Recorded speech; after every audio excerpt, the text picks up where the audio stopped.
Good morning and welcome to the second session on Chapter 6 Non-Competitive Markets. In this session, we are going to look into the graphs of the various revenue curves and the factors that are determining in the non-competitive markets.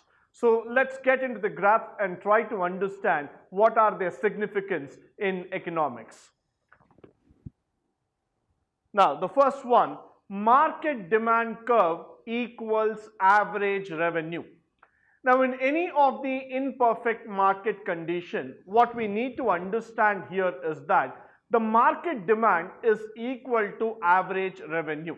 So, if you look into the graph here, taking on the x-axis the output and on the y-axis we have the price factor. Now you see the demand curve sloping downwards from the left. So this is our demand curve and there are two price factors P1 and P0. Now if you look here at any given point of time, the market demand will be equal to average revenue. So what do we mean by saying here is that the demand factor that is being created for the product will also be sold at a particular price.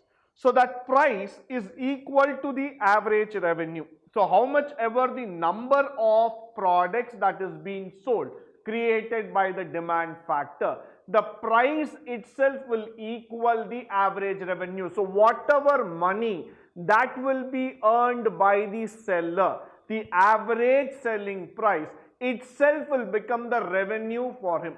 So there is no need to worry here. He doesn't have to adjust the price too much. He doesn't have to worry about the pricing factor too much, since the seller is a price maker in this kind of market. Automatically the price at which he sells the product in the market itself will become the revenue. So we say that market demand that is created will be equal to the average revenue. So automatically you can now start understanding that whatever price at which it is being sold will be the direct revenue, direct source of income for the seller at any given point of time.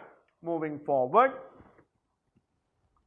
total, average and marginal revenues. Now these are the new concepts that we are going to learn in terms of the economics, especially in terms of the imperfect competition. Now what is the total, average and marginal revenue that you need to learn? The total revenue is nothing but P into Q. So total revenue is price into quantity. Average revenue is nothing but total revenue divided by quantity. So that will give you the average revenue. So when I talk about marginal revenue, what is marginal revenue?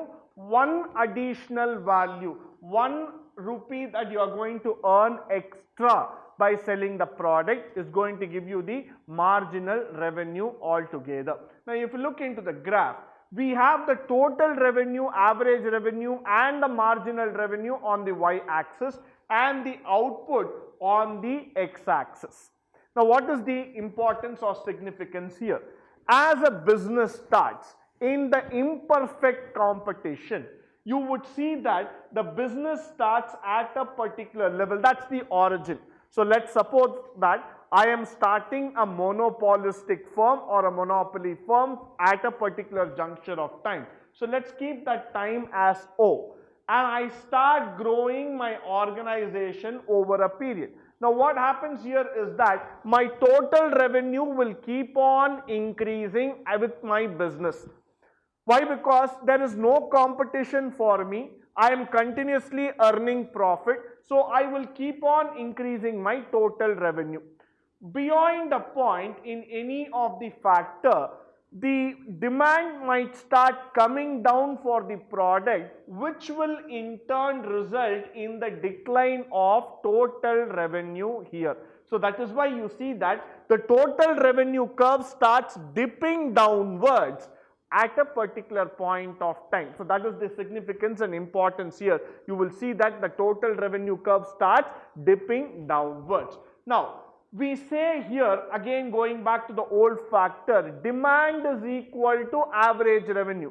Whatever demand factor that you have been able to create in the market for some time altogether will be equivalent to the average revenue. So it is very, very important that you start understanding the factor called as demand is equal to average revenue.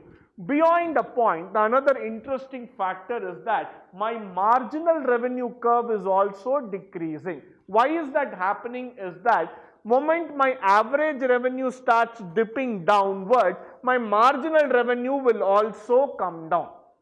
That is a very, very important and interesting factor, because at any given point of time, when your average itself comes down, you will not be able to make anything extra or more. So automatically your margin will also come down. So in this graph, what we need to understand is that as the business starts growing, initially the total revenue will also grow. With that, the demand function will give you to average revenue. There will be an increase in marginal revenue. When you have initially started, you will try to sell more and make more prices.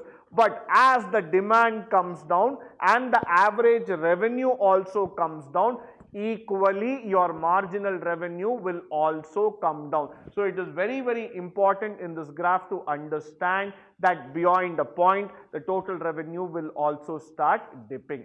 Now moving forward, in this graph, what we are going to see here is the average revenue and total revenue. Now this is a very, very important function for all of us to understand.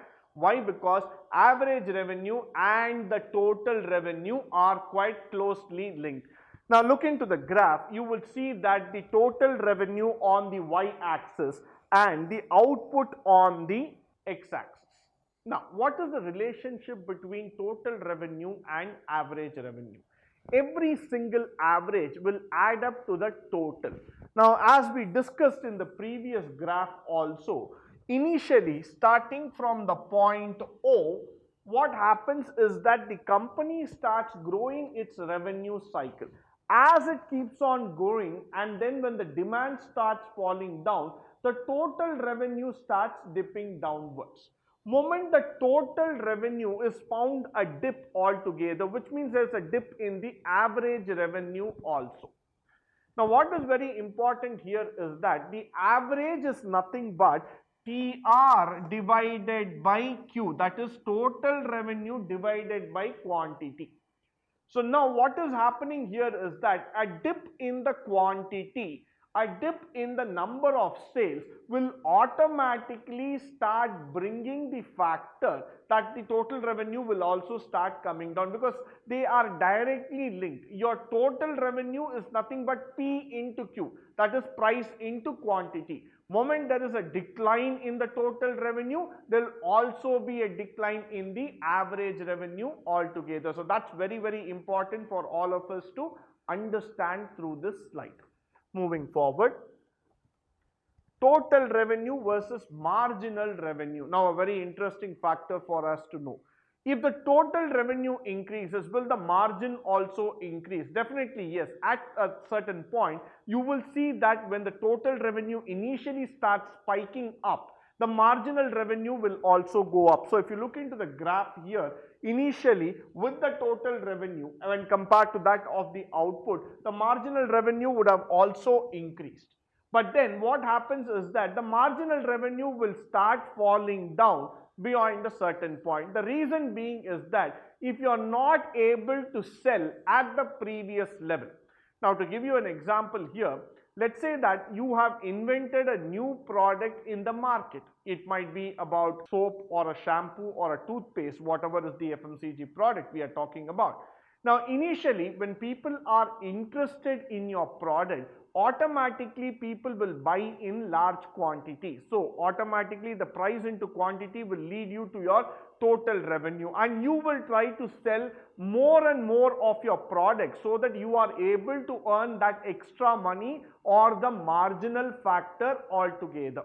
But as the time goes by, once the people find that your product is saturated in their minds, there will be a decline in the sales. Now, moment there is a decline in the sales, what is going to happen here is that the price factor is going to come down. Automatically the sales factor will also come down, which in turn will start affecting your total revenue. So your total revenue will now start dipping.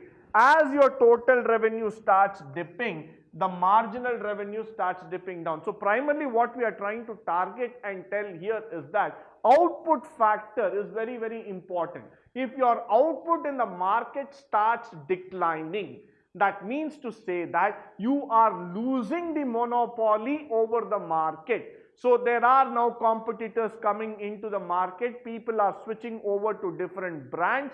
The output, that is your sales, has started declining. So automatically there will be a decline in the total revenue and the marginal revenue. That is what we need to keep in our mind very, very clearly. So in all these graphs, when you start seeing, you need to keep very, very thoughtful and clear in your mind this factor that total revenue, marginal revenue and average revenue are closely linked. They cannot be separated at any given point of time. Now moving forward, marginal revenue and average revenue curves. This is again an interesting factor to look. Now if you look into the graph on average revenue, marginal revenue versus the output. At the initial level, what happens here is that when there is a sales that is happening, the price is at a linear level altogether, there is a shift here. You see a broader average revenue and a broader marginal revenue altogether. But when there is an increase in price, the steeper the price starts going up, the steeper will be the fall in terms of the average revenue and marginal revenue. Why? Because the price cannot be sustained in the market for a very long time. If your price is sustainable and there is a constant output, then automatically the demand and average revenue will be maintained. But moment the price becomes too much unsustainable, steeper the pricing, hike in pricing altogether, what will happen is that the margins will start shrinking because people will try to start seeking better options altogether. So at a given point of time, what will happen is that the output will start shrinking. If the output shrinks, the average revenue of that particular product will come down, which in turn will result into the decline of the marginal revenue also. So you have to keep in mind very clearly that when average revenue declines, the marginal revenue will also start declining with it. So this is a very, very important thought that we have to keep in our mind. With this, we come to the conclusion of the second session of chapter 6, non-competitive markets. I hope and believe this session was interesting and educative for you. Going forward, we will try to understand the different forms and factors in detail about the non-competitive markets. Until then, thank you for joining me on this wonderful session. Please stay tuned, stay blessed and stay educative forever. Thank you once again.